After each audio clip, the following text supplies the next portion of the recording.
साथियों नमस्कार, मैं आपका संदीप द्विवेदी, प्रदेश अध्यक्ष संघर्षशील प्रेरक पंचायत कल्याण संघ छत्तीसगढ़।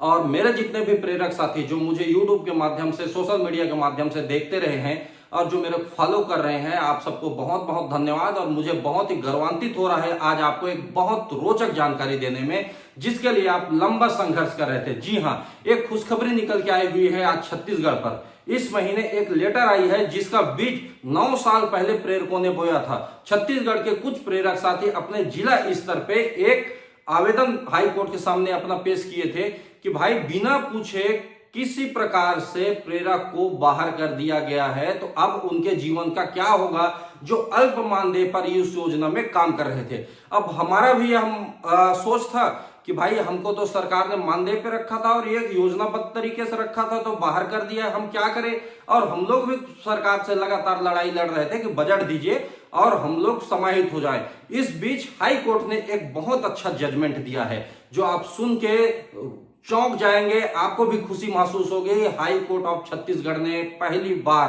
पूरे भारत में बहुत सारे लोगों ने कोर्ट पर केस लगाए हैं, किसी का परिणाम नहीं आ पा रहा है। उस बीच में हाई कोर्ट ऑफ छत्तीसगढ़ ने 9 साल बाद, अर्थात जब मैं प्रदेश अध्यक्ष नहीं बना था तभी मेरे प्रेरक साथी बीज बो दिए थे, उसका रिजल्ट जब अभी आया और उन्होंने बड़े ही हर्ष के साथ मुझे बताया, जब मैं अवलोकन किया तो उसमें मुझे पता चला कि हाई कोर्ट ने कहा है कि योजना तो अभी चल रही है, नाम भले ही उसका रूपांतरित कर दिया गया है। तो जब योजना चल रही है, सब चीज सेम टू सेम है, तो उसमें मात्र प्रेरकों को क्यों बाहर किया गया है।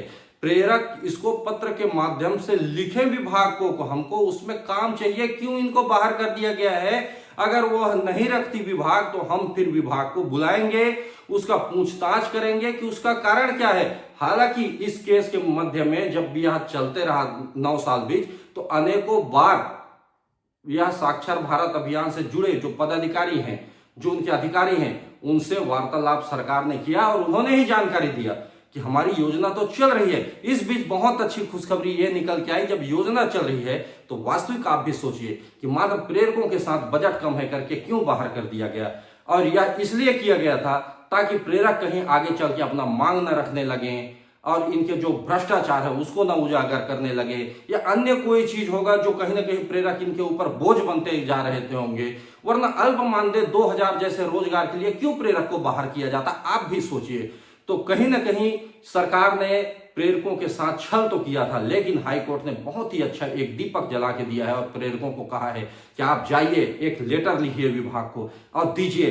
अगर अब भी आपको नहीं रखता है तो उनको खींचकर मैं अपने पास बुलाऊंगा, मैं पूछूंगा कि आपको क्यों नहीं रखा जा रहा है, क्यों प्रेरकों के साथ में बेरुखी किया जा रहा है। मैं इसका आपको कुछ पीडीएफ इत्यादि भी डाल दे रहा हूं जो आप इसका अवलोकन कर सके, क्योंकि इंग्लिश भाषा में है, आप बहुत सारे लोगों को समझ में आएगा। कुछ इसका तर्क का वितर्क भी कर देते हैं, लेकिन एक चीज सिद्ध है, सरकार के साथ में जो हम लोग लड़ाई लड़ रहे थे, सरकार भी कहीं ना कहीं मानने के कगार में आती दिखती है, फिर वापस चल देती है। पंचवर्षीय बीतती है, नेता मंत्री जब बदल जाते हैं तो उनकी सोच बदल जाती है। लेकिन हाईकोर्ट अपना तटस्थ रहते हुए प्रेरकों के हित में यह जो निर्णय लिया है, निश्चित रूप से एक नई आशा की दीप जली है। और मैं सभी जो हमारे संघर्ष करने वाले, जो 9 साल संघर्ष किए हैं मेरे प्रेरक साथी, उन सबको भी बधाई देता हूं।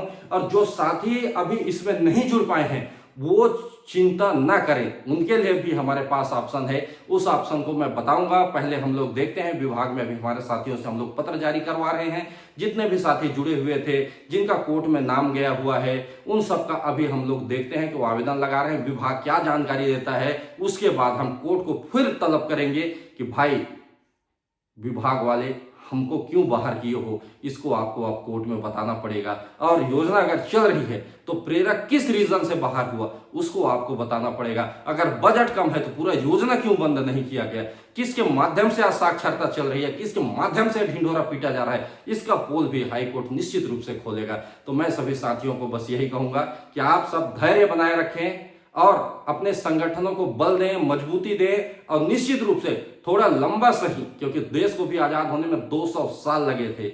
बहुत सारे ऐसे मैं संगठन जानता हूं जो 25 साल 50 साल कंटिन्यू लड़ते रहते हैं, उसके बाद चाहे एक दिन के लिए ही सही अपने अधिकार प्राप्ति जरूर करते हैं। तो अगर हम लड़ रहे हैं, अगर हमको नियति साथ दे रही है, 9 साल बाद हाईकोर्ट हमको याद करके निर्णय हमारे घर पर पोस्ट के माध्यम से पहुंचा रही है, तो निश्चित मानिए हमारी विजय एक न एक दिन जरूर होगी। आप सब बने रहें, मेरे इस YouTube चैनल को आप लोग सब्सक्राइब जरूर कर लें, ताकि अगला जो डिसीजन आए उसको भी मैं आपको टाइम पे बता सकूं। और जितने लोगों के लिए नाम नहीं है उस पर, ये नहीं आ पाए हैं, चिंता मत कीजिए, अभी आपका संगठन जिंदा है, हम लोग जिंदा है, निश्चित हम लोग विजय होंगे। धन्यवाद।